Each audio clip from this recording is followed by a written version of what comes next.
إنما تصيبون العلم بصدقكم مع الله عز وجل.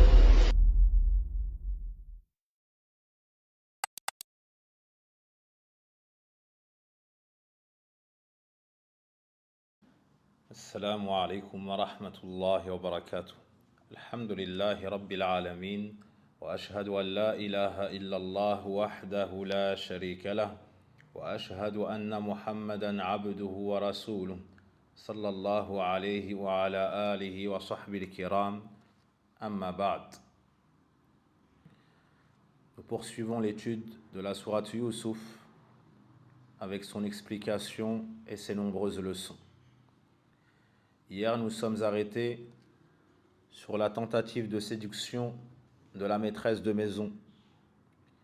Lorsqu'elle ferma toutes les portes et dit à Youssouf, « Viens, je suis à toi », et il lui répondit qu'Allah m'en préserve. Il est mon maître, il m'a traité de la meilleure manière. Et certes, les transgresseurs ne réussiront jamais. On a vu les nombreuses leçons à tirer de ce court passage du Coran. Et le Coran tout entier est azim. Il n'y a pas de petits passages. Ils sont tous immenses et grandioses. Comment est-ce que Youssouf alayhi salam a pu être sauvé et se sauver de cette grande tentation? Il s'est sauvé vers Allah. Il s'est attaché au secours d'Allah tabaraka wa ta'ala, seul, sans associé. Et il s'est déchargé de toute prétention, de capacité à seul réussir cette épreuve et se sauver du péché. Nul ne peut se sauver du péché si ce n'est en se cramponnant à Allah subhanahu wa ta'ala afin d'obtenir le salut, ce qu'on appelle al-i'tisamu billah. Allah nous dit dans son livre وَلَوْلَا فَضْلُ اللَّهِ وَرَحْمَتُهُ لَاتَّبَعْتُمُ الشَّيْطَانَ إِلَّا قَلِيلًا. Et n'eût été la grâce d'Allah et sa miséricorde, vous auriez tous suivi le diable, si ce n'est, vous auriez tous suivi le Satan, si ce n'est une minorité. Youssouf alayhi salam n'a pas voulu le mal, n'a pas voulu la transgression, ni être déloyal et trahir celui qui l'avait accueilli, avait été bienfaisant envers lui, Al-Aziz.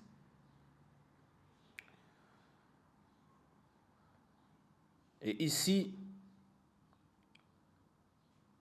les ulama donnent de grandes recommandations quant à la tentation de la femme et les causes pour s'en prémunir et s'en préserver. Aussi, un avertissement à ceux qui ont des travailleurs ou des servants et les laissent entrer chez eux et se mélanger aux femmes, aux filles, en prétextant diverses excuses, comme j'ai confiance en lui ou j'ai confiance en elle et ainsi de suite, oubliant qu'il ne peut pas avoir confiance surtout au shaitan. C'est une cause de tentation, particulièrement s'il est jeune et dans le besoin. Il ne doit pas se voir à l'abri de la tentation dans son foyer ou pour cette personne-là. Certaines personnes font entrer leurs amis et les laissent comme s'ils étaient un membre du foyer, le pensant son frère de lait ou son frère de sang. Et tu entends par la suite qu'il y a eu du désordre dans ce foyer et des turpitudes. Et parfois, l'humiliation est bien plus grande, c'est qu'une femme du foyer sort enceinte de cet étranger. Wa inna lillahi wa inna ilayhi raji'un. Lorsque le prophète alayhi salatu wassalam a dit Iyyakum wad-dukhul ala an-nisa, le prophète sallallahu alayhi wa sallam a dit prenez garde quant à l'entrée chez les femmes. un homme parmi les Ansar a dit: Ya Rasulallah, afarayta al-ham, vois-tu le proche du mari, son frère, ses proches, ainsi de suite? Il a dit: Al-hamul maut. Le proche du mari, c'est la mort certaine. Et c'est encore pire. L'imam al-Nawawi, rahimahullah ta'ala, dans l'explication de Sahih Muslim, a dit: Al-hamu, c'est le frère du mari ou ses proches. Plus loin, il dit, le sens de cette parole, c'est qu'on ne redoute pas le mal du frère du mari ou de ses proches.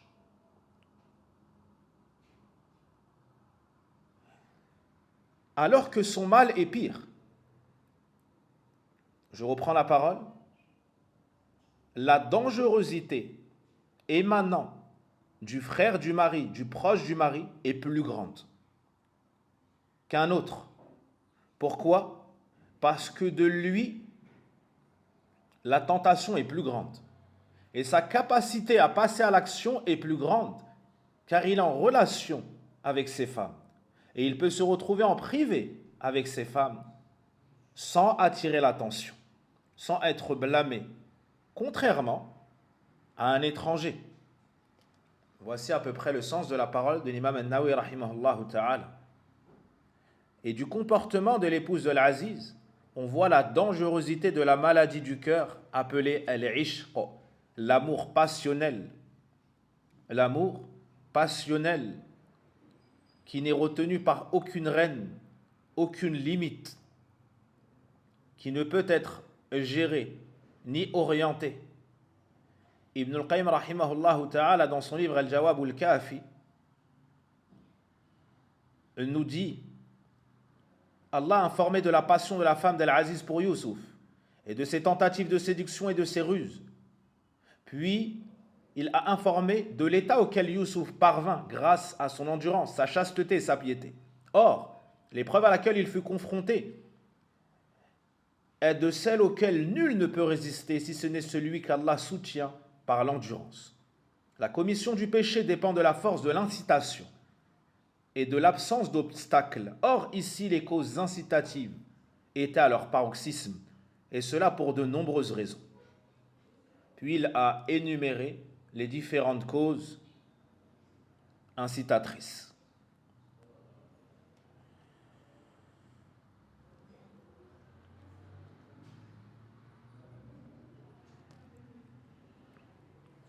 On voit la perfection de l'endurance de Youssouf alayhi salam.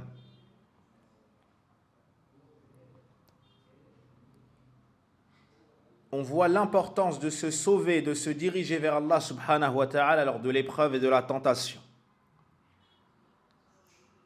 Youssouf n'a été sauvé que parce qu'Allah azza wa jalla l'a assisté. Il s'est vu faible et dans le besoin du secours d'Allah tabaraka wa ta'ala. Nous passons au verset suivant, le verset 24. وَلَقَدْ هَمَّتْ بِهِ وَهَمَّ بِهَا لَوْلَا أَن رَّأَىٰ بُرْهَانَ رَبِّهِ كَذَٰلِكَ لِنَصْرِفَ عَنْهُ السُّوءَ وَالْفَحْشَاءَ إِنَّهُ مِنْ عِبَادِنَا الْمُخْلَصِينَ.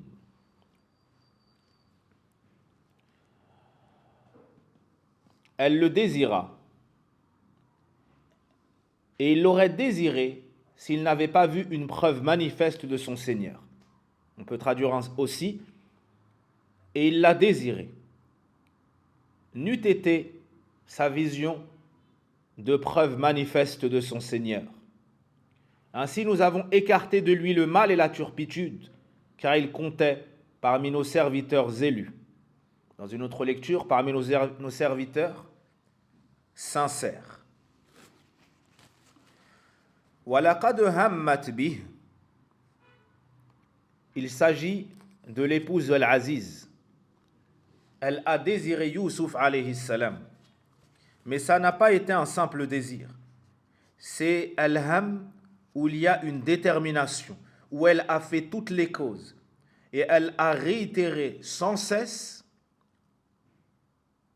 cette séduction pour atteindre et assouvir sa passion.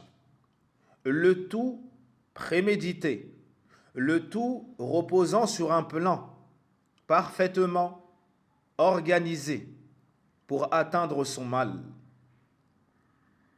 à un point tel qu'elle en est arrivée à courir derrière lui, le rattraper, le tirer par son vêtement, jusqu'à déchirer son qamis. Puis Allah subhanahu wa ta'ala nous dit « Wa hamma biha » et lui l'a désiré. Ici, les savants ont divergé quant au sens, parce que la suite est « Lawla ar-ra'a burhan rabbih » s'il n'avait pas vu les signes de son Seigneur.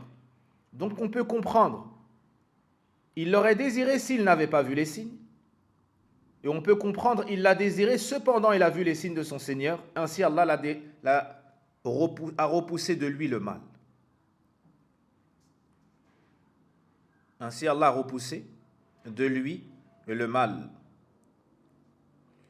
Beaucoup de savants disent, le désir de Youssouf est le désir naturel de l'homme, le penchant naturel qu'il a vers la femme. Mais ça n'a été qu'une idée dans son cœur qui n'a aucunement eu de suite, ni à travers la parole, ni à travers l'action. Et cette simple idée dans son cœur a été éteinte, repoussée et maîtrisée par la piété qui l'habitait. Et le simple penchant naturel vers la femme ne comprend pas de péché en soi. Tout comme le jeûneur naturellement penche vers l'eau fraîche, mais sa piété l'empêche de boire. Et vous pouvez revenir à Adwa'ul Bayan de Al-Allama Al-Shinqiti rahimahullah ta'ala où il détaille cette question.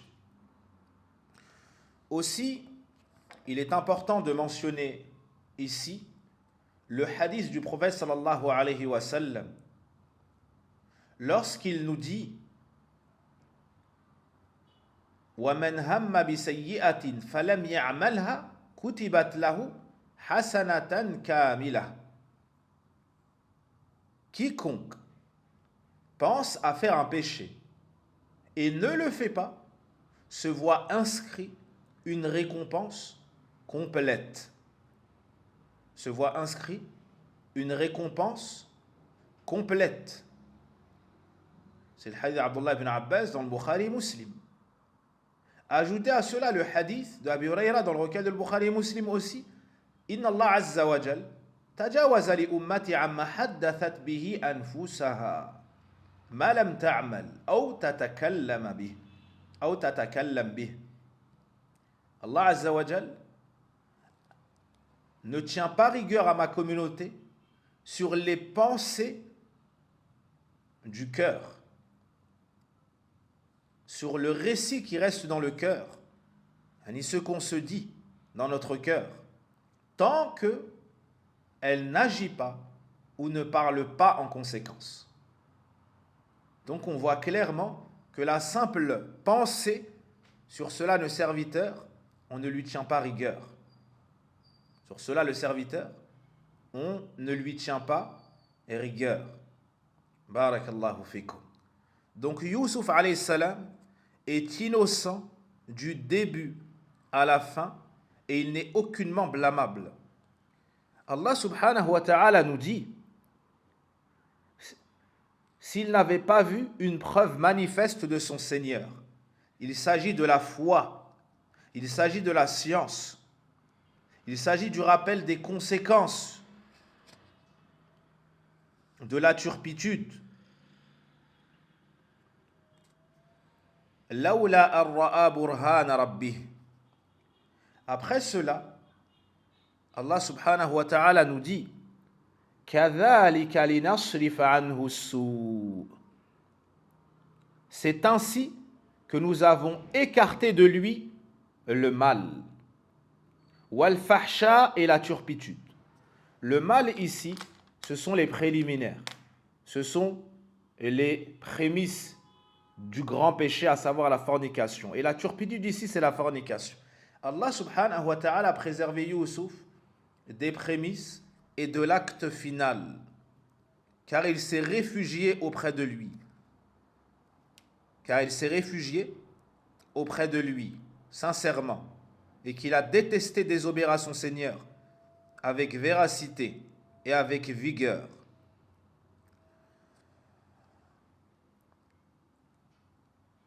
Ici, on voit que c'est par la grâce d'Allah tabaraka wa ta'ala qu'il a été préservé. Pas simplement par les causes et la piété sur laquelle il était. Ça, c'est un point qu'on doit absolument comprendre pour concrétiser le tawhid, le monothéisme pur. C'est que tu ne dois jamais croire que c'est grâce à toi, ta force, ton intelligence, que tu délaisses le mal et que tu fais le bien. Mais ça n'est qu'une grâce de la part d'Allah sur toi. C'est lui qui t'a guidé aux causes. Et c'est lui qui t'a donné leurs résultats. Allah nous dit dans le Coran, وَلَوْلَا فَضْلُ اللَّهِ وَرَحْمَتُهُ مَا زَكَى مِنْكُمْ مِنْ أَحَدٍ أَبَدًا. N'eût été la grâce d'Allah et sa miséricorde, personne parmi vous n'aurait pu se purifier. Donc on doit connaître la faiblesse de notre personne et que rien n'advient si ce n'est par la grâce d'Allah tabaraka wa ta'ala. Youssouf alayhi salam a concrétisé la servitude. Allah dit dans Surat Al-Isra, وَلَا تَقْرَبُوا الزِّنَا إِنَّهُ كَانَ فَاحِشَةً وَسَاءَ سَبِيلًا. Et n'approchez point la fornication. C'est certes une turpitude et un mauvais chemin. Youssouf alayhi salam, il n'a pas que délaissé la fornication, il s'est éloigné de toutes les causes y menant. Et lorsque la situation s'est présentée à lui, il l'a fui. Et plus étonnant que cela est à venir. Allah Azza wa Jal n'a pas interdit simplement ou seulement l'acte, il a interdit toutes les causes y menant. Toutes les causes y menant.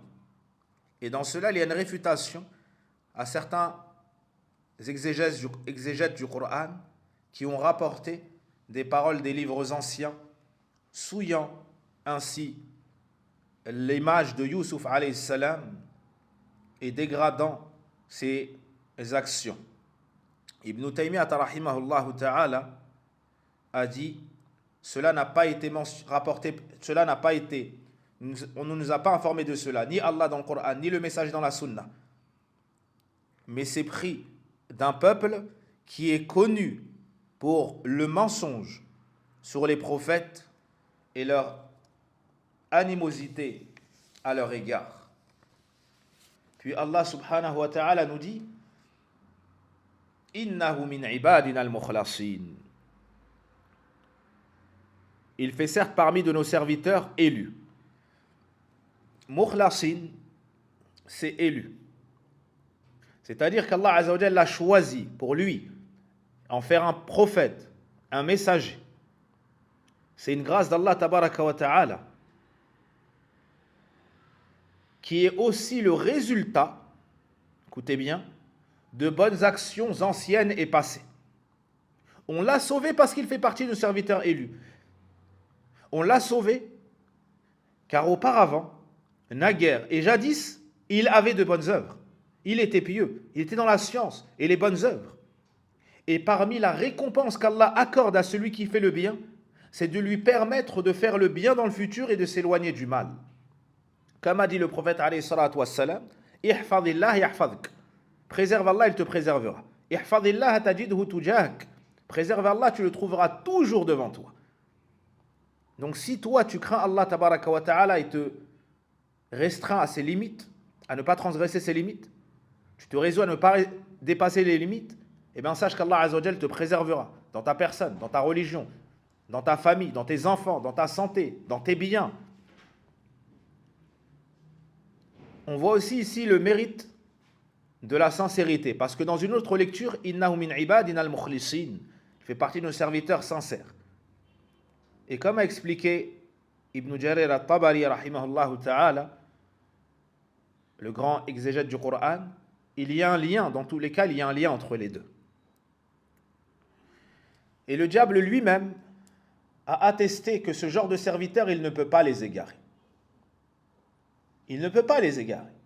Dans Surat Al-Hijr, قال ربي بما أغويتني لأزينن لهم في الأرض ولأغوينهم أجمعين إلا عبادك منهم المخلصين. Ô mon Seigneur, du fait que tu m'aies égaré, je leur embellirai, je leur enjoliverai sur la terre et je les égarerai tous, sauf tes serviteurs élus parmi eux. Donc celui qui est sincère, qu'Allah Azza wa Jal élève, le diable n'a pas de chemin pour l'atteindre. Le diable n'a pas de chemin pour l'atteindre. Barakallahu fikum.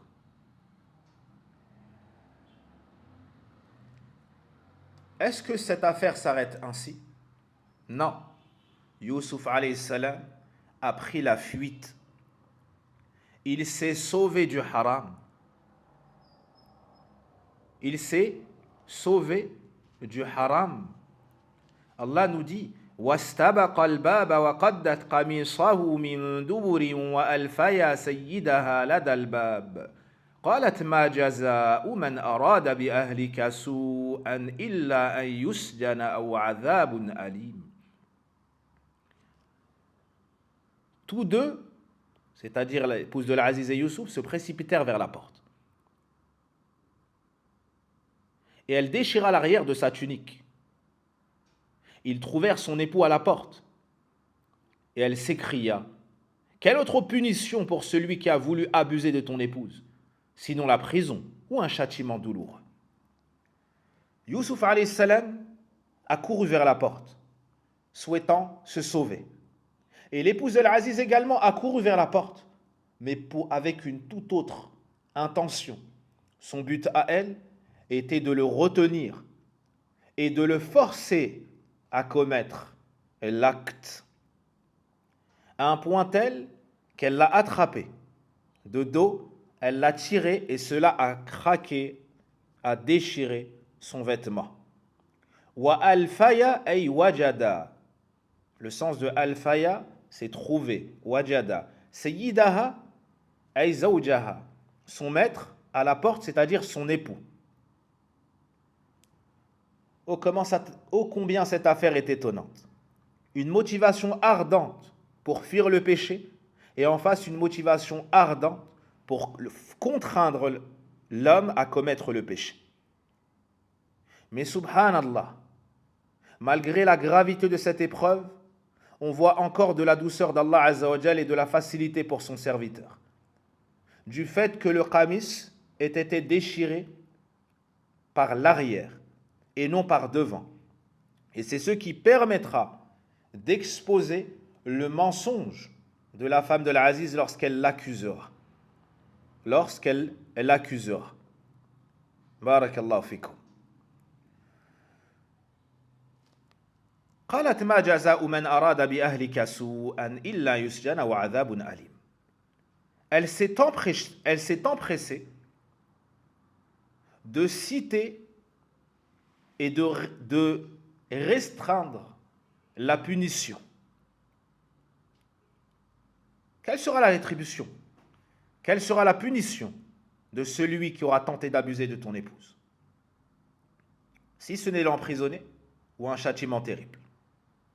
Elle n'a pas dit la punition de celui qui a abusé, afin de s'innocenter de l'action, mais par conséquent, elle innocente également Youssouf alayhi salam. Et on voit ici la lourdeur du complot et de la ruse de la femme.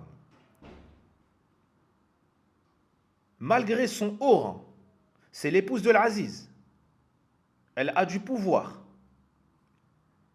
Elle s'est faite dévoiler et son recours fut quoi? L'utilisation du mensonge et l'accusation de l'innocent. Parmi les pires personnes, ceux qui commettent le mal, puis accusent les innocents de l'avoir commis. Elle a essayé de dénaturer la vérité. Et de ce passage, il y a de nombreuses leçons à tirer. le fait de ne pas se laisser avoir par l'accusation d'une personne d'autrui avant d'avoir écouté l'autre partie. Car il arrive que la personne qui prétend être opprimée soit en réalité l'injuste.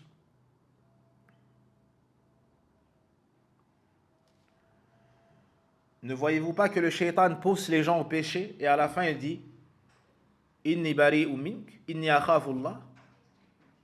Je me désavoue de toi, moi j'ai peur d'Allah.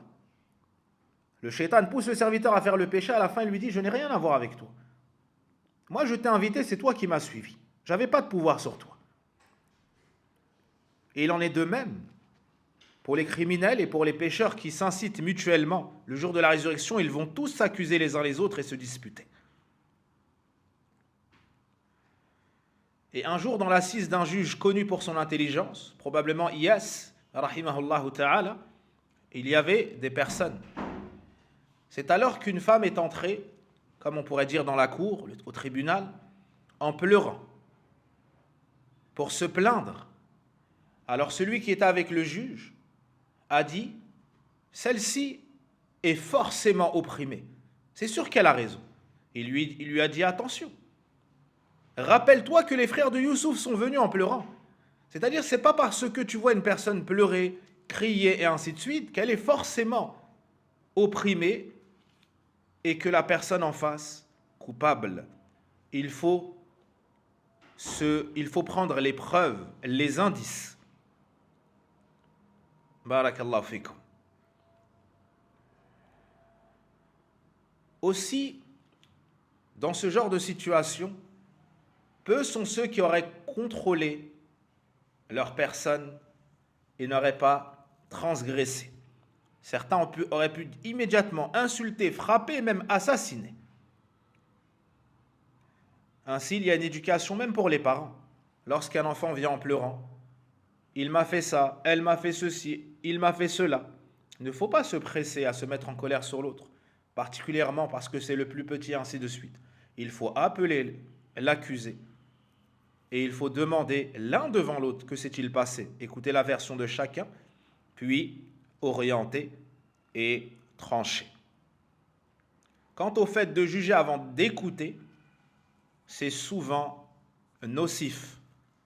Et ça peut être la cause qui pousse le réel injuste ou la réelle injuste à poursuivre ces injustices en toute impunité. En toute impunité. Et à transgresser l'autorité de ceux qui la détiennent sur eux. On tire également de ce passage que la turpitude était blâmable et considérée gravissime, même chez ce peuple alors qu'il n'était pas musulman. Et certains savants disent même chez les animaux, la turpitude est considérée mauvaise. Ibn Taymiyyah rahimahullah ta'ala a cité des exemples de cela. On tire également le fait d'avoir de la jalousie pour les femmes de son foyer.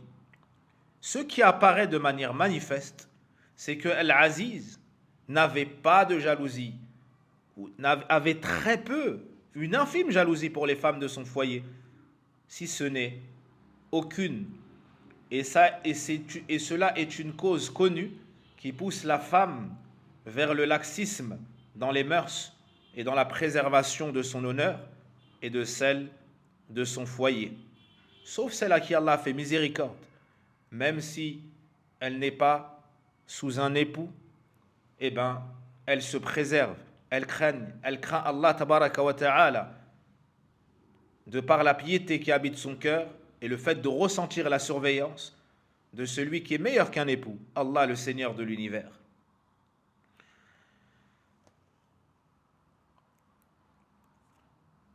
Alors Youssouf alayhi salam a argumenté pour se défendre.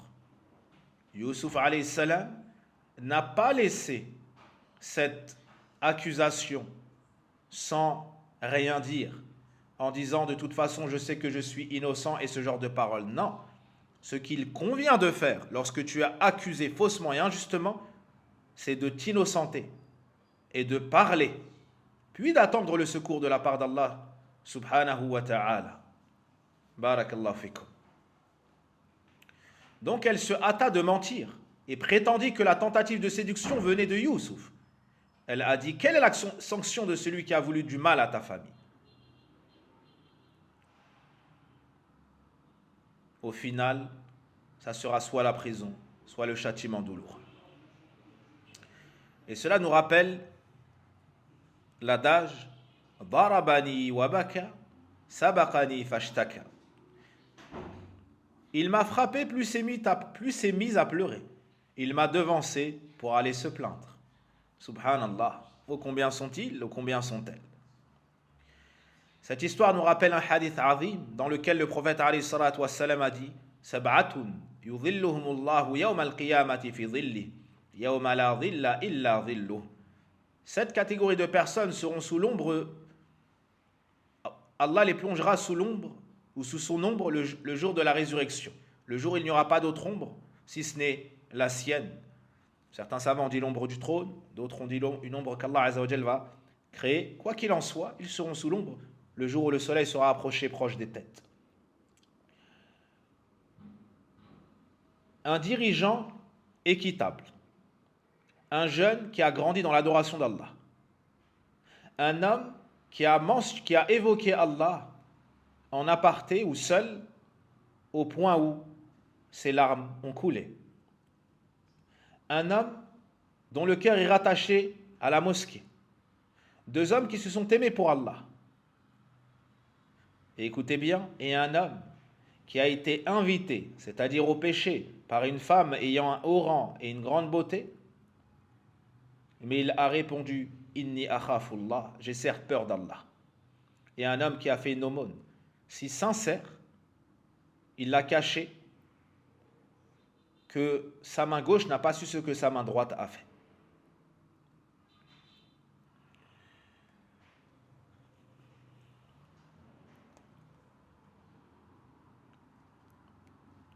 Youssouf alayhi salam a dit: Qala hiya rawadatni an nafsi. C'est elle qui a voulu me séduire. Et là, Allah subhanahu wa ta'ala a assisté Youssouf alayhi salam d'où il ne s'y attendait pas. Comme il nous le dit dans le Coran: Wa man yattaqillaha yaj'al lahu makhraja. Et quiconque craint Allah, il lui accorde une issue favorable. قال هي راودتني عن نفسي وشهد شاهد من أهلها. C'est alors qu'un témoin parmi les proches de la femme elle-même a témoigné.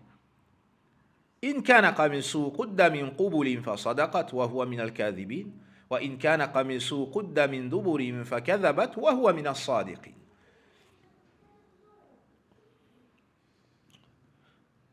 Un parent de l'épouse arbitrera alors. Si c'est l'avant de sa tunique qui est déchiré, alors c'est elle qui dit la vérité et lui qui ment.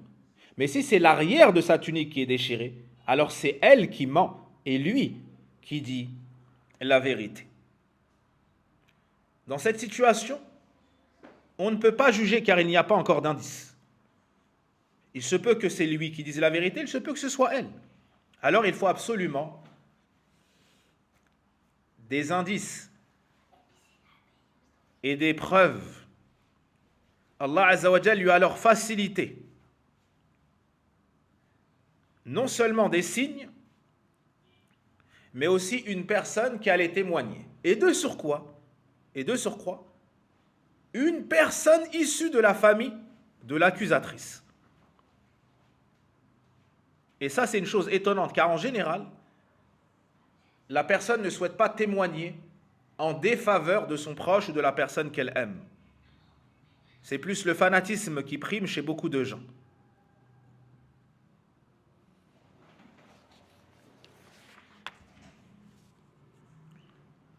Ajoutez à cela qu'ils ne sont pas musulmans. Ajoutez à cela que le témoignage du proche est plus fort.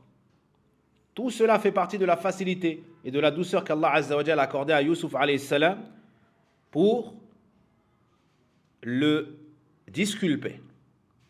Et on voit ici que l'acceptation de la vérité doit se faire d'où qu'elles nous proviennent, d'où qu'elles nous parviennent. Donc si son vêtement est déchiré de devant, ça veut dire que c'est lui qui tentait l'action et elle qui se défendait. Par contre, si le vêtement est déchiré de dos, à l'arrière, ça veut dire que c'est lui qui fuyait et elle qui tentait de le contraindre. On voit ici le fait de juger avec les indices. Après ce bel exposé, cet argumentaire solide, فَلَمَّا رَأَى قَمِيصَهُ قُدَّ مِنْ دُبُرٍ قَالَ إِنَّهُ مِنْ كَيْدِكُنَّ إِنَّ كَيْدَكُنَّ عَظِيمٌ.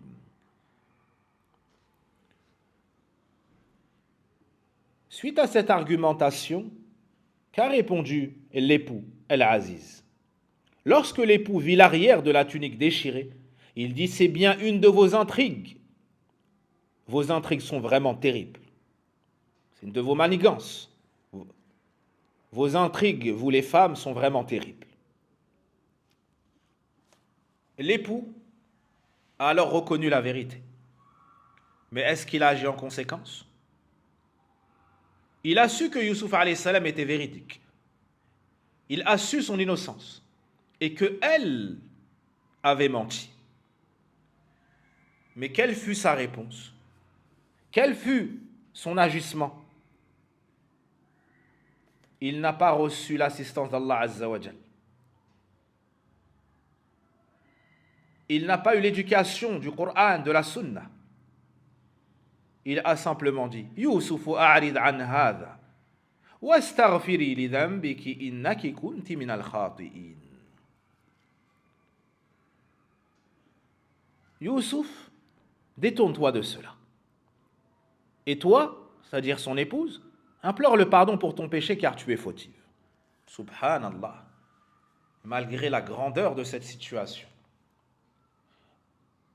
malgré la bassesse des actions, sa simple réponse, malgré son autorité et son rang, a été de dire à Youssouf: détourne-toi de cela.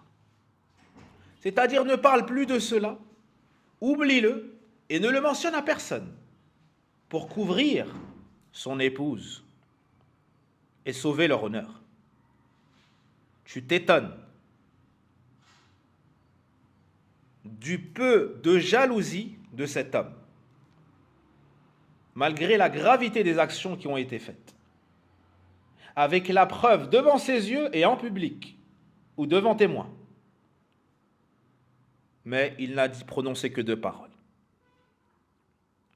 Mais malgré tout, il a innocenté Youssouf alayhi salam. Il n'a pas blâmé son épouse et n'a pas dit un mot. Et de cela, tu vois l'importance de la jalousie de l'homme qui a sa masculinité normale. Une chose étonnante, c'est qu'il lui a dit: demande pardon pour ton péché, tu es certes du nombre des fautifs, alors qu'il n'était pas musulman. Alors qu'il n'était pas musulman. On voit donc que ce péché-là est gravissime, même chez certains qui ne sont pas musulmans et dont la saine nature n'a pas été complètement souillée. Il a vu en cela le meilleur choix, c'est-à-dire éteindre l'histoire, et ça fera éteindre le problème, selon lui. Certes, de cacher la faute, c'est un principe qu'on trouve en islam. En islam, la base, c'est de cacher la faute, celle du fauteur, du pécheur, mais également celle des autres pécheurs. En l'occurrence, dans le cas de Al-Fahisha, Allah Azza wa Jalla a conditionné 4 témoins pour pouvoir s'exclamer, s'exprimer dans ce sujet. Sinon, c'est eux chez Allah qui sont les menteurs. Et parmi les pires péchés, le prophète alayhi salatu wassalam en a mentionné 7. Et parmi les 7, il a dit: Qadful muhsanat al-mu'minat, al-ghafilat. Le fait d'accuser les femmes chastes, croyantes, insouciantes. Donc, de parler dans ce domaine, c'est gravissime, sans preuve. Puis lorsqu'il y a des preuves, il faut 4 témoins pour pouvoir accuser une personne d'un péché si grave. Le prophète sallallahu alayhi wa sallam nous a enseigné une base. Man satara musliman, satarahu Allahu fi dunya wal akhirah. Quiconque couvre les péchés d'un musulman, Allah le couvrira dans ce bas monde et dans l'au-delà. Donc de chercher à savoir les défauts des gens et leurs péchés, ça n'est pas une chose à faire en islam. Cependant, il y a quelques exceptions. C'est lorsque le mal de la personne se répercute sur les autres. Lorsque le mal de la personne se répercute sur les autres, après avoir été orienté, conseillé, blâmé et ainsi de suite, il continue et son mal se répercute sur la société. Peut amener à verser le sang des innocents, à enlever les biens des propriétaires et tout autre désordre sur la terre d'Allah subhanahu wa ta'ala. Dans ce cas-là, les savants disent qu'il faut le dénoncer, comme les terroristes qui menacent l'intégrité des gens et la sécurité du pays. Il est obligatoire de les dénoncer. Il est obligatoire de les dénoncer, comme celui qui vend la mort aux gens, comme celui qui agresse. Et si avant on disait agresse les femmes, aujourd'hui on peut même dire agresse les enfants. Et si avant on disait les petites filles, on peut dire même aujourd'hui wal'iyadhu billah, les petits garçons. Qu'Allah nous en préserve et préserve les enfants. Donc ceux qui sont criminels et dont le mal peut se répercuter sur autrui, il faut, en plus de les conseiller, de les avertir, s'ils ne se repentent pas, ne se réforment pas, les dénoncer.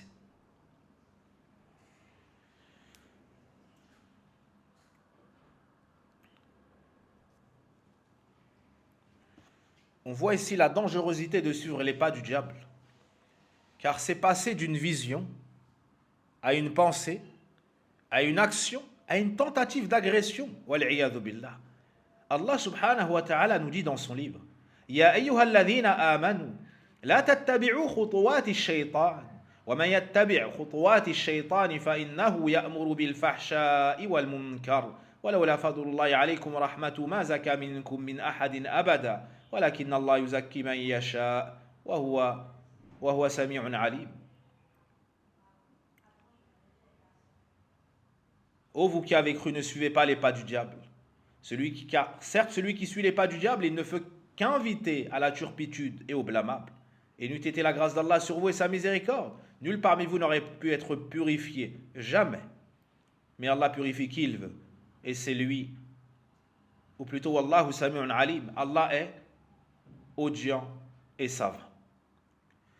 Ainsi, parmi les plus grandes causes, car vaut mieux prévenir que guérir, c'est le fait de baisser le regard. Une des plus grandes causes qui préservent de la turpitude, c'est d'arracher la racine, de baisser le regard et de ne pas regarder les femmes étrangères. Allah nous dit dans le Coran: وَقُلْ لِلْمُؤْمِنِينَ يَغُضُّوا مِنْ أَبْصَارِهِمْ وَيَحْفَظُوا فُرُوجَهُمْ ذَلِكَ أَزْكَى لَهُمْ إِنَّ اللَّهَ خَبِيرٌ بِمَا يَصْنَعُونَ. Et dit aux croyants de baisser leur regard et de préserver leurs parties intimes. Cela est plus pur pour eux. Certes, Allah est parfaitement informé de ce que vous faites. Ça, c'est pour les hommes. Et pour les femmes, وَقُلْ لِلْمُؤْمِنَاتِ يَغْضُضْنَ مِنْ أَبْصَارِهِنَّ وَيَحْفَظْنَ فُرُوجَهُنَّ. Et dit aux croyantes de baisser leur regard et de préserver leur partie. وَلَا يُبْدِينَ زِينَتَهُنَّ إِلَّا مَا ظَهَرَ مِنْهَا. Et de ne montrer de leur parure que ce qui apparaît. Jusqu'à la fin des versets. À la fin, Allah Azza wa Jal nous dit: وَتُوبُوا إِلَى اللَّهِ جَمِيعًا أَيُّهَا الْمُؤْمِنُونَ لَعَلَّكُمْ تُفْلِحُونَ. Allah Azza wa Jal mentionne le fait que les femmes doivent se couvrir et ne pas montrer de leur parure, si ce n'est à leur maharim, comme leur père, leur mari, ensuite leurs maharim, leur père, le père de leur mari, leurs enfants, les enfants de leur mari, les enfants de leurs frères, de leurs sœurs, et ainsi de suite. À la fin, la recommandation وَتُوبُوا إِلَى اللَّهِ جَمِيعًا أَيُّهَا الْمُؤْمِنُونَ لَعَلَّكُمْ تُفْلِحُونَ. Et repentez-vous tous à Allah, ô vous les croyants, afin d'obtenir la réussite. Ici, on nous montre le remède de cette passion, de ce péché. Le fait de baisser le regard, le fait de baisser le regard, le mariage. Le prophète alayhi salatu wa salam nous montre aussi le jeûne pour celui qui ne parvient pas à se marier. On a plus loin وَأَنْكِحُوا الْأَيَامَ مِنْكُمْ وَالصَّالِحِينَ مِنْ عِبَادِكُمْ وَإِمَائِكُمْ. S'il y a l'encouragement au mariage. Pour celui qui n'a pas les moyens, Allah dit إِنْ يَكُونُوا فُقَرَاءَ يُغْنِهِمُ اللَّهُ مِنْ فَضْلِهِ. S'ils sont pauvres, Allah les enrichira de ses bienfaits. وَاللَّهُ وَاسِعٌ عَلِيمٌ. وَلْيَسْتَعْفِفِ الَّذِينَ لَا يَجِدُونَ نِكَاحًا حَتَّى يُغْنِيَهُمُ اللَّهُ مِنْ فَضْلِهِ. Ceux qui ne trouvent pas la capacité de se marier, qu'ils soient endurants jusqu'à ce qu'Allah Azza wa Jal leur accorde de ses bienfaits.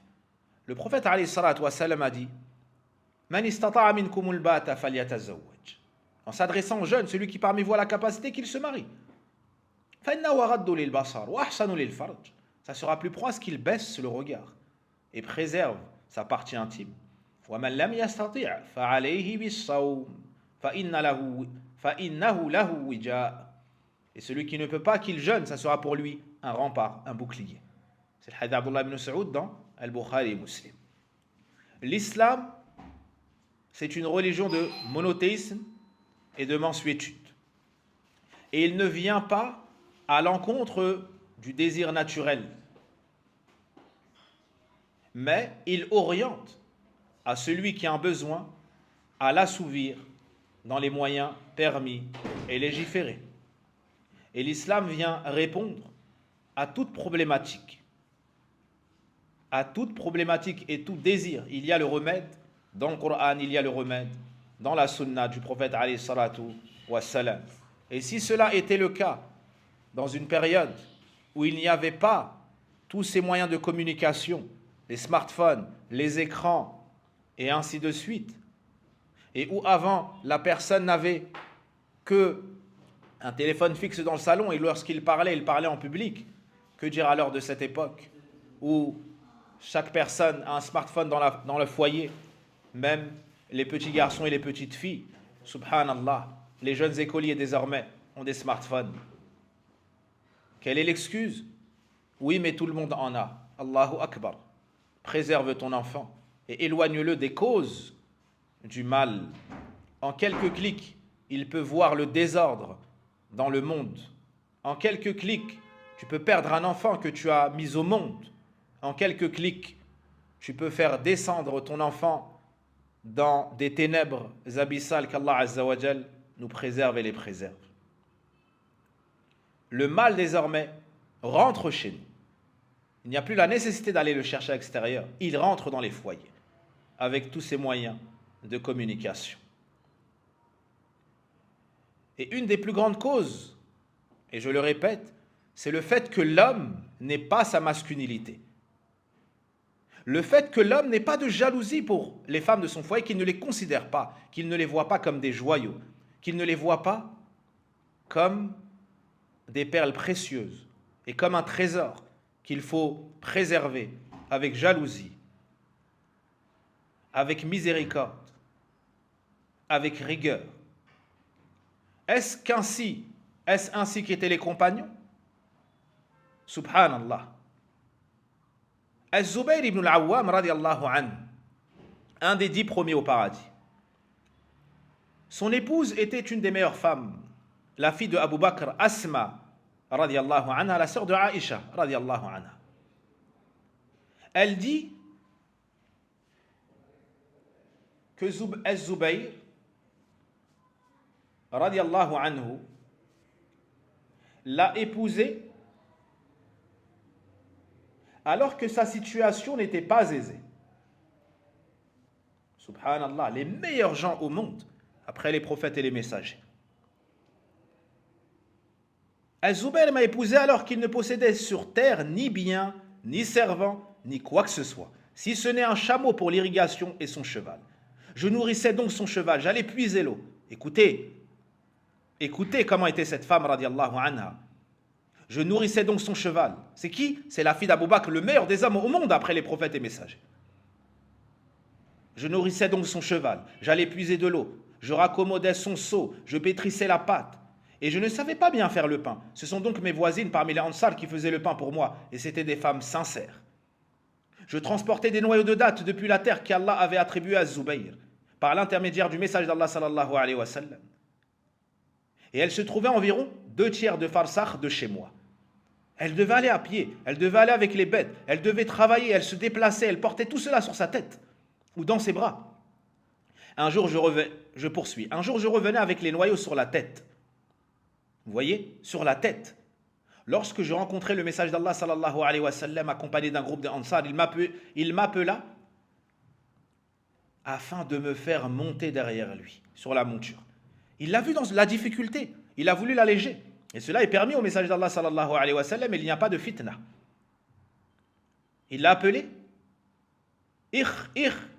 afin de me faire monter derrière lui. Mais j'ai eu honte de marcher avec les hommes. Allahu Akbar. Regardez cette femme.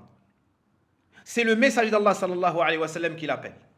Mais sa gêne, sa pudeur, son comportement, son éducation l'a mis dans une gêne profonde. Parce qu'il y avait des hommes autour. Elle n'a pas voulu être au milieu d'un groupe d'hommes. Ce n'est pas tout. Mais j'ai eu honte de marcher avec les hommes et je me rappelais la jalousie d'Az-Zubayr. Il était l'un des hommes les plus jaloux.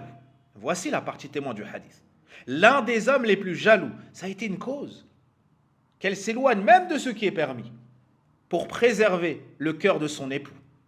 Le messager d'Allah sallallahu alayhi wa sallam comprit que j'avais éprouvé de la pudeur et il poursuivit son chemin. Je rejoignis alors Az-Zubayr et lui dis: le messager d'Allah sallallahu alayhi wa sallam m'a rencontré alors que j'avais les noyaux sur la tête. Et avec lui se trouvait un groupe de ses compagnons.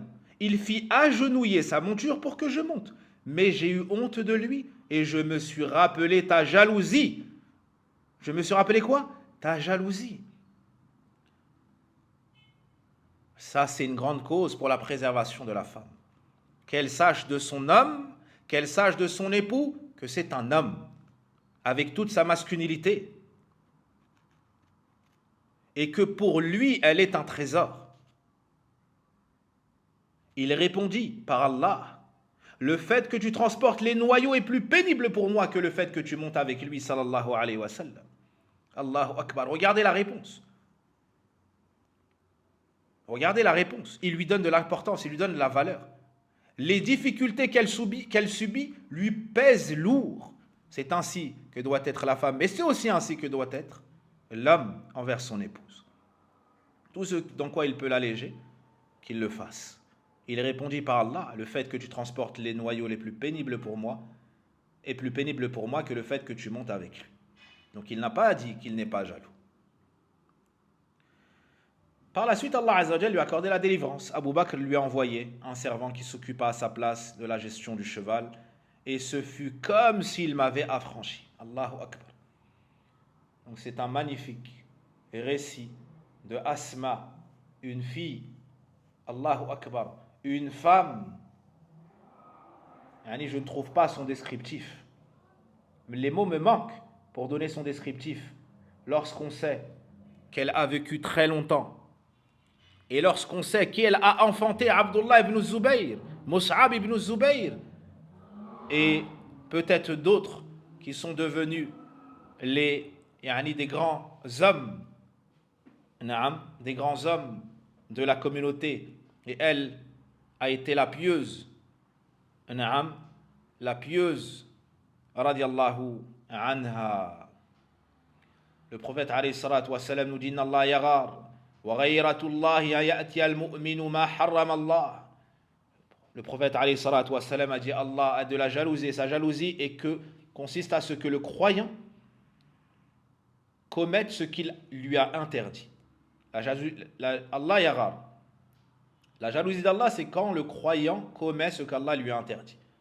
Rapporté par Al-Bukhari et Muslim. Le prophète alayhi salatu wa salam a aussi dit Ma min ahadin aghyaru min Allah. Min ajli dhalika harram al-fawahish. Nul n'est plus jaloux qu'Allah. C'est pour cela qu'il a interdit la turpitude. C'est le hadith d'Abdullah ibn Mas'ud rapporté par Al-Bukhari et Muslim.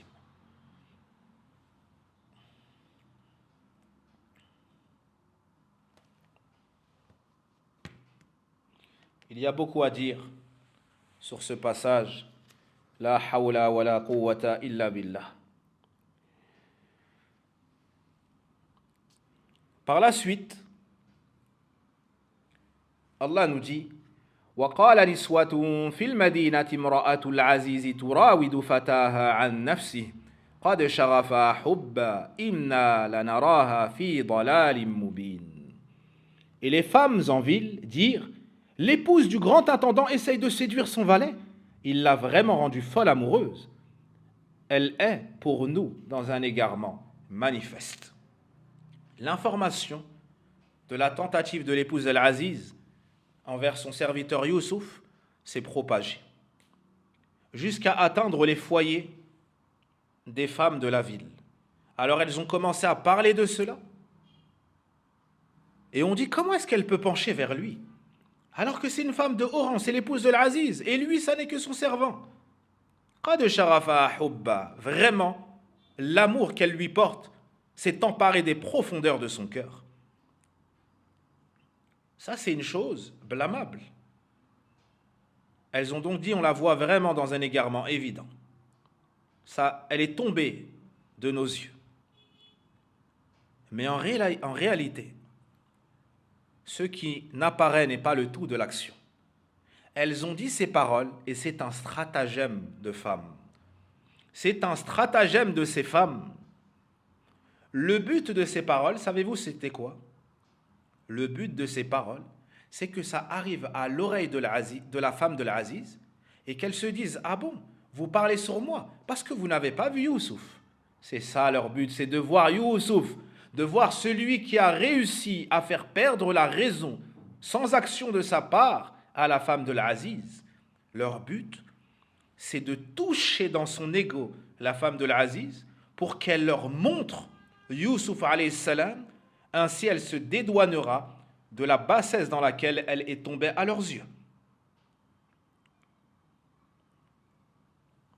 Donc, c'est un makr. C'est une ruse de ces femmes. C'est pas simplement pour la blâmer, c'est pour voir Youssouf alayhi salam.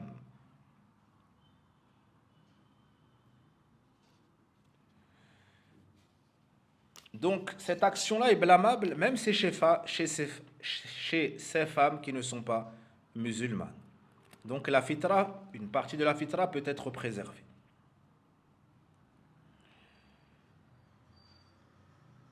Donc réellement c'est étonnant le fait qu'une femme soit éprise d'une personne à son service, donc qui a un rang bien moindre que le sien. Mais plus étonnant que ça, le fait qu'elle ne le cache pas et qu'elle passe à l'action pour le séduire, plus étonnant que ça, qu'elle le force, qu'elle mente ensuite sur lui. La suite de l'histoire, Allah Azza wa Jal nous dit فَلَمَّا سَمِعَتْ بِمَكْرِهِنَّ أَرْسَلَتْ إِلَيْهِنَّ وَاعْتَدَتْ لَهُنَّ مُتَّكَأً وَآتَتْ كُلَّ وَاحِدَةٍ مِّنْهُنَّ سِكِّينًا وَقَالَتْ اخْرُجْ عَلَيْهِنَّ فَلَمَّا رَأَيْنَهُ أَكْبَرْنَهُ وَقَطَّعْنَ أَيْدِيهَنَّ وَقُلْنَ حَاشَ لِلَّهِ مَا هَذَا بَشَرًا إِنْ هَذَا إِلَّا مَلَكٌ كَرِيمٌ قالت فذلكن الذي لمتنني فيه ولقد راودته عن نفسه فاستعصم ولئن لم يفعل ما آمره ليسجنن وليكون من الصاغرين قال رب السجن أحب إلي مما يدعونني إليه وإلا تصرف عني كيدهن أصب إليهن وأكن من الجاهلين فاستجاب له ربه فصرف عنه كيدهن إنه هو السميع العليم ثم بدا لهم من بعد ما رأوا الآيات ليسجننه حتى حين. Lorsqu'elle apprit leur médisance, elle les invita, prépara pour elle un repas servi en un lieu confortable et remit à chacune d'elles un couteau. Puis elle ordonna à Youssouf de se présenter devant elles. Lorsqu'elles le virent, elles furent si émerveillées qu'elles se tailladèrent les mains et dirent à Allah, exempt soit Allah, ce n'est pas un homme, c'est un ange sublime. Elle dit, voilà l'homme à propos duquel vous me blâmiez. J'ai essayé de le séduire, mais il s'est refusé à moi. Et s'il ne le fait pas, s'il ne fait pas ce que je lui ordonne, il sera emprisonné et humilié. Il dit, Seigneur, la prison m'est préférable au péché auquel elle m'invite.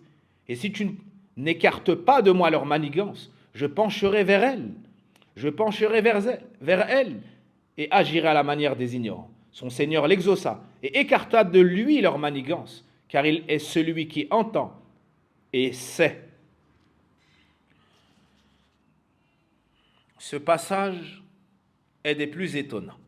Quand elle a entendu leur ruse, elle les a invités, elle les a installés confortablement, et c'était ça leur but. Elle leur a préparé un accueil dans un lieu confortable, avec des coussins, avec de la nourriture, et notamment des choses qui nécessiteraient d'avoir un couteau pour le manger. Puis elle a dit à Youssouf, sors vers elle. Celui à qui Allah a donné la moitié de la beauté. Lorsqu'elles le virent, akbarnahu, ay a'zamnahu, fi qulubihin, elles l'ont magnifié dans leur cœur, tellement il était beau. Elles n'ont pas pu préserver leur raison. Et alors que le couteau était dans leurs mains et qu'elles étaient en train de couper leur nourriture, comme par enivrement face à la beauté de Youssouf, elles en sont venues à se couper les mains sans s'en rendre compte. Qulna hasha lillah. Hasha lillah ay nunazzihu Allah. Exempt soit Allah. Ma hadha basharan, ce n'est pas un homme. Quelle est cette beauté surhumaine? In hadha illa malakun karim, ça n'est qu'un noble ange. Et ça montre que il y avait la foi aux anges, en leurs caractéristiques, al-karam, c'est-à-dire la réunion de nobles qualités. Et c'est connu chez les gens que les anges sont sublimes. Donc, le plan de l'épouse de l'Aziz, leur plan s'est retourné contre elle. Et l'épouse de l'Aziz a pu montrer ici sa grande intelligence en réalité. Cependant, cette intelligence, est-ce qu'elle a été utilisée dans le bien? Non, dans le mal, pour atteindre le haram, pour ruser, pour trahir. Ainsi, on voit qu'une personne peut avoir beaucoup d'intelligence, une femme peut avoir beaucoup d'intelligence, plus que beaucoup d'hommes même, comme a dit Cheikh Mohammed bin Abdul Wahhab, rahimahullah. Mais cette intelligence n'a pas été liée à la pureté, à la piété. Et elle a été utilisée ici dans le péché. Elles ont perdu la raison, au point de ne plus ressentir ce qu'elles faisaient et se taillader les mains. Et ça fait partie des choses les plus étonnantes qu'on ait pu entendre, comme a dit Cheikh Mohammed bin Abdul Wahhab rahimahullah ta'ala dans le commentaire, c'est-à-dire dans le chapitre de la beauté. Alors elle leur dit, voilà celui au sujet duquel vous me blâmiez. Quand elle a vu qu'elles avaient compris ce qui lui était arrivé, et eux et elles se sont comportés de manière semblable, désormais elle savait qu'elle n'allait plus pouvoir la blâmer. Elle a donc dit ouvertement, sans pudeur, son péché. Effectivement, c'est moi qui ai tenté de le séduire et de le faire pencher vers moi dans le péché. Elle l'a innocenté. Mais il s'est cramponné. Il s'est cramponné. Il s'est refusé à moi. Ici, elle ne se cache plus.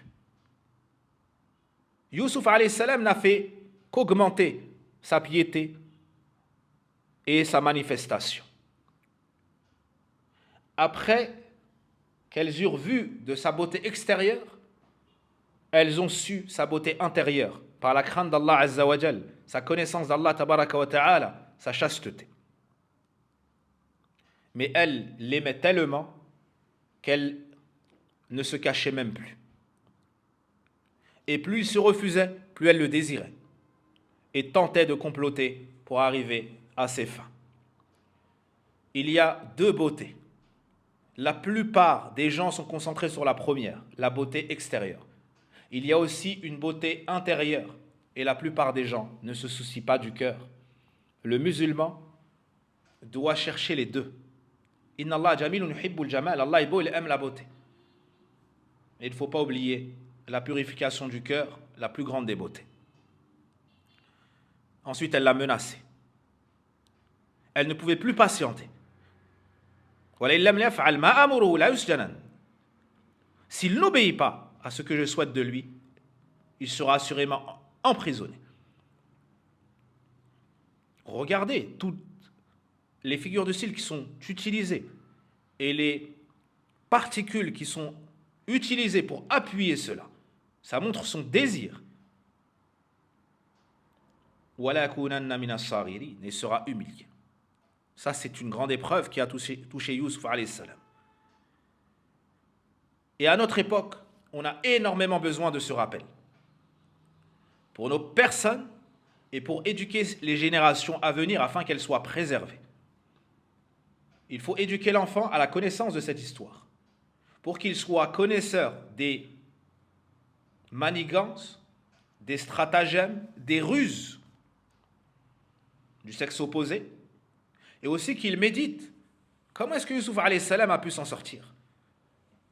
Sauver vers Allah, invoquer Allah, se voir faible, ne pas avoir confiance en soi, mais abandonner son affaire à Allah Azza wa Jal, ne pas compter sur sa force et son intelligence, mais compter sur Allah, connaître la tentation de la femme, et ainsi de suite. Toutes ces causes, Inch'Allah Ta'ala, préservera de la turpitude. Avec tout cela, Youssouf alayhi salam s'exclame: Qala rabbi sijnu ahabbu ilayya mimma yad'unani ilayhi.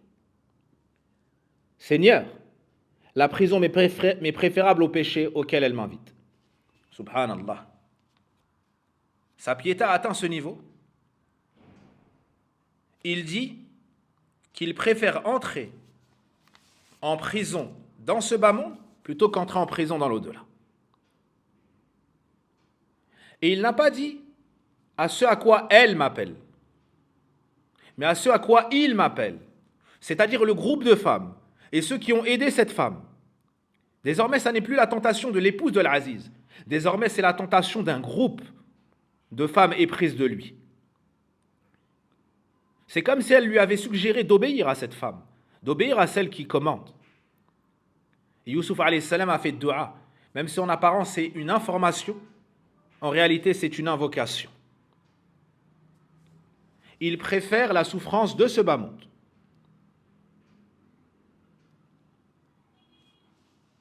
Et il fait devancer le désir et le plaisir éternel dans l'au-delà. Comment est-ce qu'il pourrait favoriser un plaisir éphémère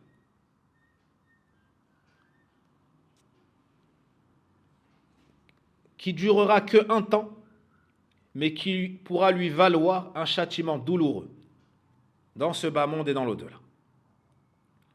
Subhanallah, le mérite de Youssouf dans ce récit nous surprend passage après passage.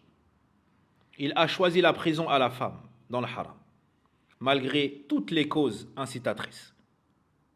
Puis, il s'est retrouvé face à un groupe de femmes contre lui, tentant de le pousser au péché.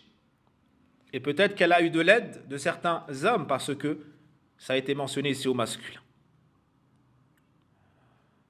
Et Youssouf a dit une parole, Allahu Akbar.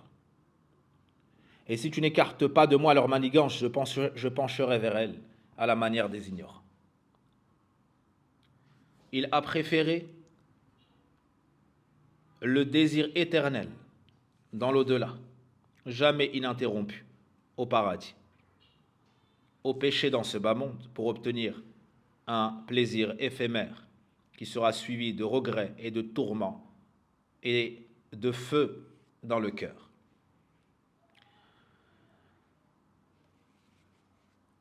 C'est comme s'il avait dit « Je suis faible ô Seigneur, et il n'y a de force et de capacité de sortir de ce mal vers le bien, et de ne pas tomber dans ce mal et aller vers le bien et être préservé que par toi, ô Allah. » Qui a dit cela? Prophète, fils de prophète, fils de prophète, fils de prophète, le noble.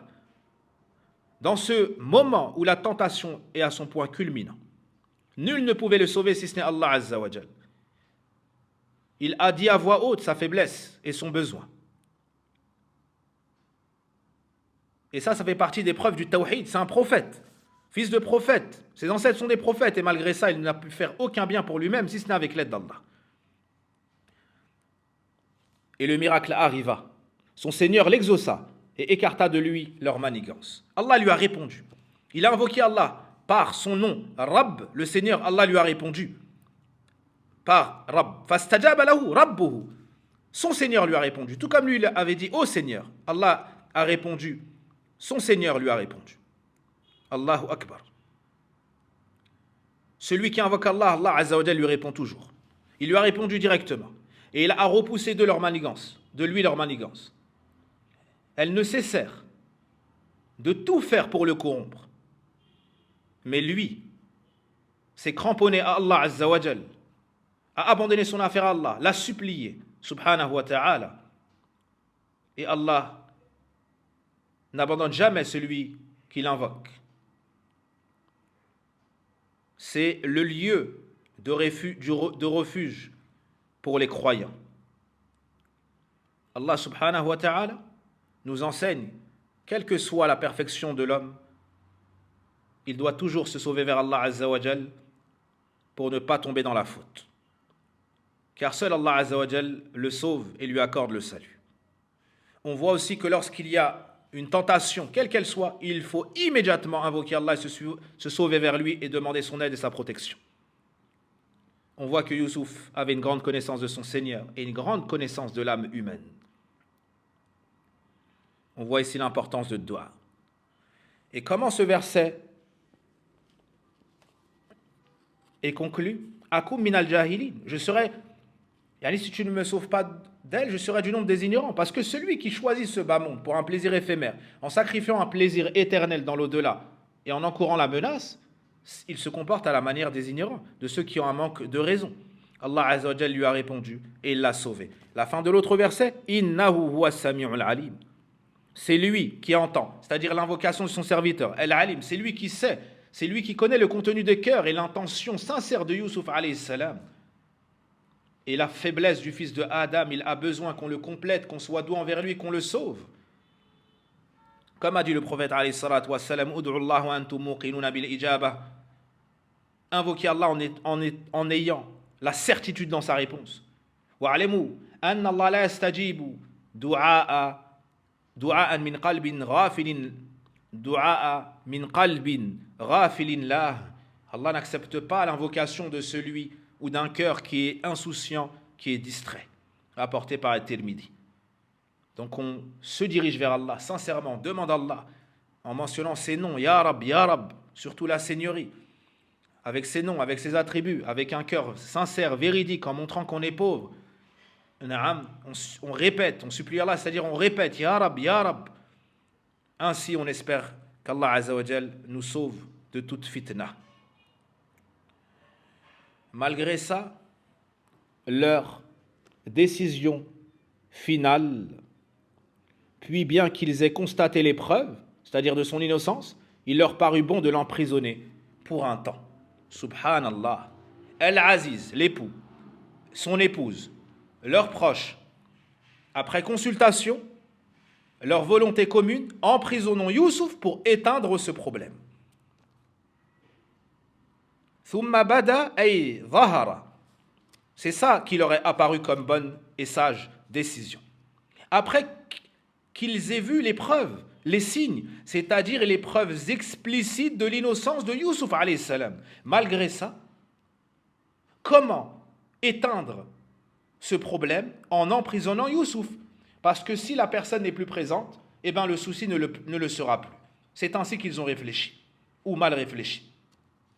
Comme ça, l'information ne se propagera plus, on n'en parlera plus. Ça sera éteint. Les gens vont l'oublier.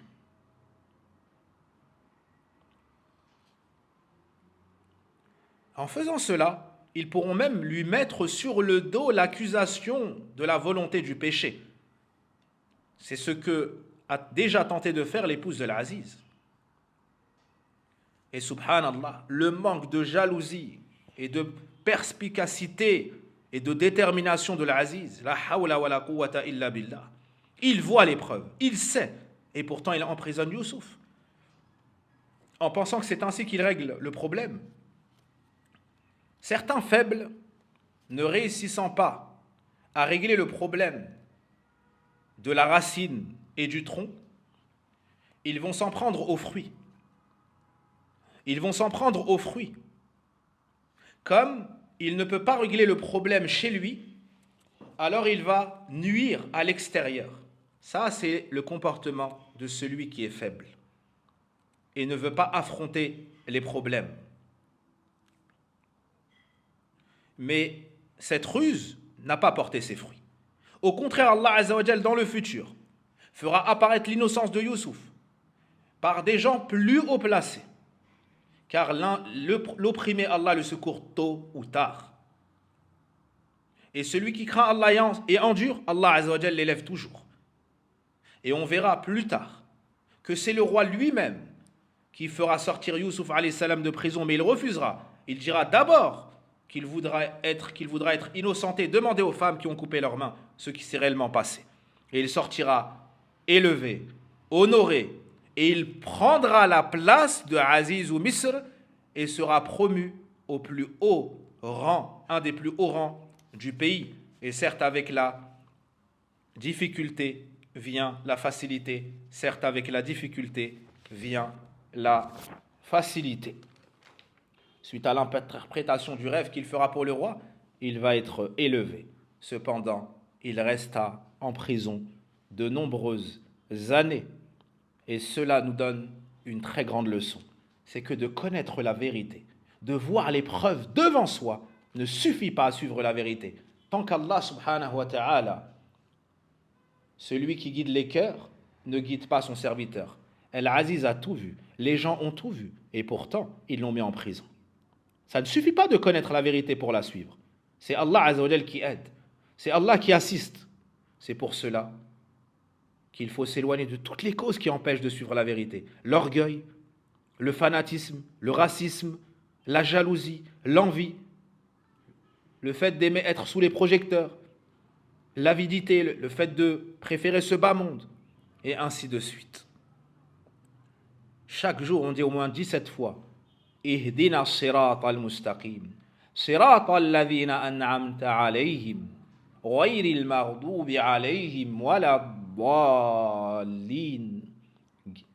Guide-nous sur le chemin droit, c'est-à-dire fais-nous connaître la vérité, permets-nous de l'emprunter. Le chemin de ceux que tu as comblés de tes bienfaits, ceux qui savent et appliquent. Non pas de ceux qui ont couru la colère, ceux qui savent et n'appliquent pas, ni des égarés, ceux qui ne savent pas et donc s'égarent. Et on verra demain, incha'Allah ta'ala, que Youssouf alayhi salam, malgré son emprisonnement, n'a pas délaissé la mission des prophètes et des messagers, ad-da'watu ilallah, inviter les gens à adorer Allah seul d'un culte sincère et s'éloigner du polythéisme.